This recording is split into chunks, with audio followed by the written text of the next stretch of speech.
With this, we reach the end of our Hacking for Beginners course.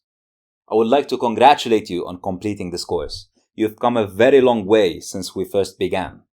We covered a lot of ground in this course, although it was a short course, but make no mistake, we have covered a lot of ground. And I hope by now you have gained a solid foundation and a very good understanding of all these concepts that we discussed in such a way that you can now start building on top of these. We talked about what the internet is and how does it work.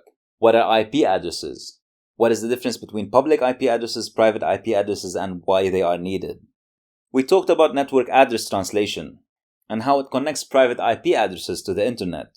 We also explained what DNS is and how it's an integral part of the internet. We talked about what servers are, what services are that run on these servers, and how all this comes together to create the internet that we know of. And we said that for you to be able to hack remotely, you need 4 different components: the IP address, an exposed remote service running on the IP address, a vulnerability in the service, and an exploit. Then we proceeded to explain what services and ports are, and how each service would have a different port number. For example, mail would have port 25, and web would have port 80. But that's not just it. We said that the web does not have a port number only assigned to it. It also has a protocol assigned to the port number. So for example, web would be running on port 80 on TCP, the Transmission Control Protocol. We explained what protocols are, how the Internet Protocol or the IP has the sole purpose of delivery. It cares about the source and the destination only. How the TCP, which works on top of IP, takes care of the correctness of the order of packets, the errors in the packets, and the lost packets. And we explained what the TCP three-way handshake is. We also talked about HTTP, the basis of data communication on the World Wide Web, and how HTTP works in conjunction with TCP and IP. We looked at an HTTP request and we dissected some packets. We looked at the IP packets, we saw the source IP address, the destination IP address, the source port number, the destination port number. We looked at the TCP packets and we saw how the flags are set, the SYN flag, the SYN ACK flag, and the ACK flag. And we saw how the HTTP GET request works. Then we moved on to talk about how you can identify open ports and running services on machines, and how you can do that using port scanning. And then you got introduced to your first hacking tool, Nmap. You learned what a SYN scan is and how does it work, and you did a port scan against hackthisite.org and against the Metasploitable machine on your virtual machine environment.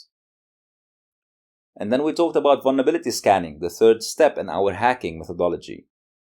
So first we identified the IP address, second we identified the open ports and running services, and then third we identified the vulnerabilities on these services using the Nessus vulnerability scanning tool. We picked 2 vulnerabilities from the Nessus scanning tool, one vulnerability with a weak password and another one with the remote code execution vulnerability. The first one was super easy to exploit. All we needed was a piece of software that helps us connect to the service, and using the password we were able to log in remotely to the target machine. The second one was a little bit more complicated and a little bit more fancy. And for that, we used the Metasploit framework, which has thousands of exploits readily available in it. We picked the exploit that worked for us and we use it to gain remote access over the target machine.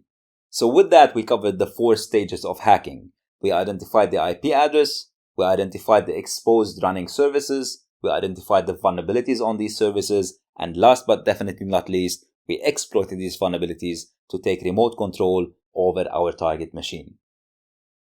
So there's a lot of ground that you covered, so many different concepts that you learned, and for hanging in there, I would like to say congratulations. Now you might be wondering what's next for me. And to answer this question, I want to take you back to one of the very first slides, the Hackers Academy way of learning. First, you learn and master the foundations.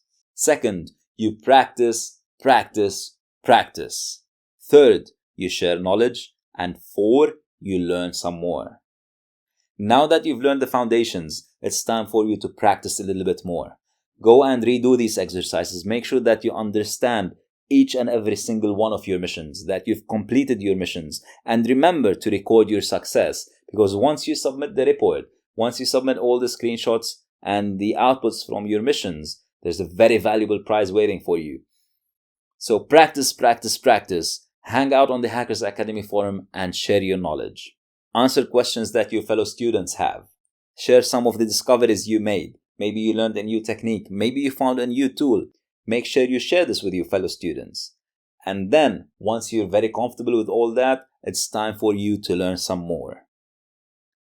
Go to the Hackers Academy training page. Find out what other courses might interest you. I would suggest one of two courses. If you want to learn more about Linux, we have the Linux for Hackers course. Or if you want to dive more into ethical hacking and penetration testing, we have the Professional Penetration Testing course ready for you. But do note though that the Professional Penetration Testing course is a very challenging course. It's not an easy course. It's 4 or 5 days of continuous hands-on practical learning that teaches you how to become a professional ethical hacker. So pick one of the courses that you find yourself interested in. Get in touch with us, ask us about these courses and how you can enroll in them, and get on your way onto becoming a professional expert ethical hacker. I look forward to hearing soon from you, and until then, happy hacking.